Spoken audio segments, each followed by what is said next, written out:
Miguel ने karate championship जीती, जो न केवल उसकी मेहनत और समर्पण को दर्शाती है, बल्कि यह भी साबित करती है कि कठिन परिश्रम का फल वास्तव में मीठा होता है। उसकी जीत ने हमें यह महसूस कराया कि जब हम अपने लक्ष्यों के प्रति समर्पित होते हैं, तो सफलता निश्चित रूप से हमारी पहुंच में होती है। जॉनी और क्रिस के बीच की लड़ाई ने उनके पुराने संबंधों को उजागर किया। यह संघर्ष यह दर्शाता है कि अतीत के अनुभव कैसे वर्तमान में प्रभाव डाल सकते हैं। उनकी नकारात्मक भावनाएं और पुरानी यादें उन्हें फिर से एक दूसरे के सामने लाकर खड़ा कर देती है और हमें यह सोचने पर मजबूर करती है कि क्या हम अपने अतीत से आगे बढ़ने में सक्षम हैं। डेनियल ने रोबी को प्रशिक्षित किया और इस प्रक्रिया में उसने अपने गुरु मियागी की विरासत को आगे बयाने का प्रयास किया। यह दिखाता है कि पारंपरिक मूल्य और शिक्षाएं कितनी महत्वपूर्ण होती है और वे हमसे हमेशा जुड़े रहते हैं, चाहे परिस्थिति कितनी भी बदल क्यों न जाए। जॉनी और उसके छात्रों के बीच की प्रशिक्षण प्रक्रिया में तनाव और हास्य का समावेश होता है। यह दिखाता है कि कैसे प्रतिस्पर्धा और दोस्ती एक दूसरे के साथ मिलकर काम कर सकती है, कभी-कभी कठिनाइयों के बीच भी हंसी का पुत देकर। डेनियल और रोबी के बीच की प्रशिक्षक छात्र संबंधों में संघर्ष और समर्थन की एक दिलचस्प कहानी दिखाई देती है। डेनियल का रोबी को प्रोत्साहित करना न केवल महत्वपूर्ण है, बल्कि यह भी दर्शाता है कि सच्चा मार्गदर्शन हमें हमारी सीमाओं को पार करने में कैसे मदद कर सकता है। रोबी की मां की यात्रा और उसकी अनुपस्थिति से रोबी की जीवन में बदलाव आ जाता है। यह उसके आत्मनिर्भर बनने के सफर को दर्शाता है, जहां उसे अपनी पहचान और मजबूती को फिर से खोजने की आवश्यकता होती है। कोब्रा काई के छात्रों का प्रदर्शन लोगों को आकर्षित करता है, जबकि डेनियल का शो अपेक्षाकृत कम लोकप्रिय होता है।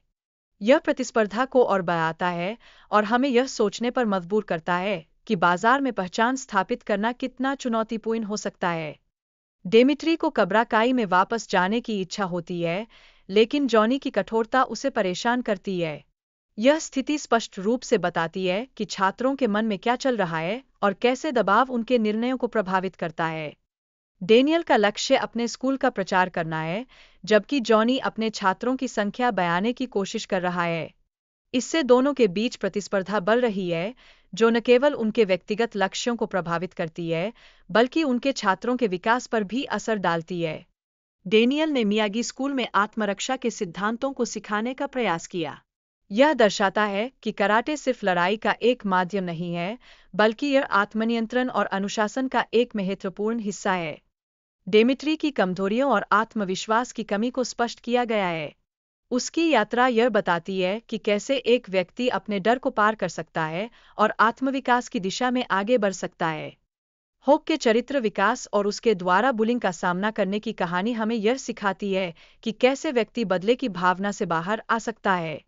उसकी यात्रा प्रेरणादायक है और यह हमें बताती है कि सहानुभूति और समझदारी कितनी महत्वपूर्ण होती है। जॉनी ने अपने दोस्तों के साथ मिलकर पुराने दिनों की यादें ताज़ा की और एक दूसरे को समर्थन दिया। यह पल दर्शाता है कि कैसे गहरे रिश्ते और सामर्थ्य हमें कठिन समय में भी एकजुट रख सकते हैं। डेनियल ने नए छात्रों को टीम वर्क का महत्व सिखाने का प्रयास किया और पुराने झगड़ों को सुलझाने का भी प्रयास किया। यह दर्शाता है कि एक सफल टीम बनाने के लिए एकजुटता और सहयोग कितना आवश्यक है। क्रिस ने छात्रों को कठोर प्रशिक्षण दिया, जिससे उनके अंदर दया की भावना कम हो गई। यह दर्शाता है कि अत्यधिक प्रतिस्पर्धा कभी-कभी मानवीय संवेदनाओं को कमजोर कर सकती है। मिगुएल ने अपने शिक्षक की सीख के अनुसार बिना दया किए हमले करने का प्रयास किया। यह उसकी सोच में एक महत्वपूर्ण बदलाव को दर्शाता है, जो उसके भीतर की आंतरिक लड़ाई को दिखाता है। रोबी और सामंथा ने एक दूसरे के प्रति अपने प्यार का इजहार किया और इसके तुरंत बाद मिगुएल ने डेनियल को मेडल लौटाया। यह एक महत्वपूर्ण क्षण है, जो रिश्तों के जटिलता और संचार के महत्व को उजागर करता है। जॉनी और क्रिस के बीच विचारों का टकराव हुआ, जहां जॉनी ने छात्रों को दया और सम्मान सिखाने की आवश्यकता बताई। यह बहस दर्शाती है कि शिक्षण में मूल्यों का स्थान कितना महत्वपूर्ण है। समस्या तब बढ़ती है जब कैफे में जॉनी और डेनियल की बातचीत उनके अतीत के विवादों को उजागर करती है। यह संवाद हमें यह बताता है कि हमारे अतीत के अनुभव कैसे हमारे वर्तमान में छाया डाल सकते हैं। समंथा और रूबी की रात जॉनी के घर पर बिताने के बाद परिवार में तनाव उत्पन्न होता है, जिससे डेनियल चिंतित हो जाता है। यह स्थिति हमें यह दर्शाती है कि परिवार में संवाद का अभाव कितनी समस्याएं उत्पन्न कर सकता है। स्कूल में छात्रों के बीच संघर्ष और ईगो की वजह से हिंसा बढ़ जाती है, जिससे सभी की स्थिति और भी गंभीर हो जाती है। यह संकट केवल व्यक्तिगत मुद्दों से नहीं, बल्कि सामाजिक तनावों से भी उत्पन्न होता है। मिगेल की स्थिति और उसके परिवार की चिंता उसकी मां कार्मेन के लिए बहुत कठिन है। वह जॉनी पर आरोप लगाती है कि वह मिगेल के लिए बुरा प्रभाव डालता है।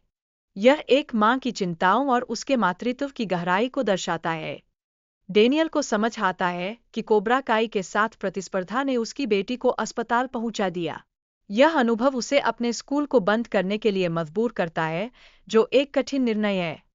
जॉनी अपने अतीत को याद करते हुए मिगेल के साथ बिताए अच्छे समय को सोचता है और अपने फैसलों पर पछताता है। वह महसूस करता है कि उसे मिगेल की मदद करनी चाहिए थी, जो उसे अपने अतीत की गलतियों का सामना करने को मजबूर करता है।